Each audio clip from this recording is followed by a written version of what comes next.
actually coming here because in Bangladesh, almost everybody in Bangladesh is a big fan. He is a personality globally. He is one of the greatest sports heroes. Breaking news, বাংলাদেশের একমাত্র নোবেলজয়ী doctor ইউনূসকে অন্তর্বর্তীকালীন সরকারের প্রধান উপদেষ্টা হিসেবে ঘোষণা করেন সেনাবাহিনীর প্রধান। এমন অবস্থায় বসে নেই ফুটবল প্রেমীরা।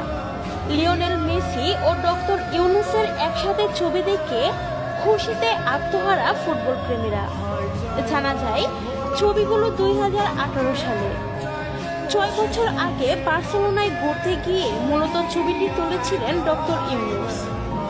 ছবি আছে বার্সেলোনার জার্সি গায়েও। মূলত ক্রীড়া জগতের জনপ্রিয়তাকে কাজে লাগিয়ে সামাজিক ব্যবসার মাধ্যমে সামাজিক রূপান্তরের লক্ষ্যে তখন কাজ করে যাচ্ছিলেন ডক্টর ইউনূস। তারই ধারাবাহিকতায় স্প্যানিশ ভাষা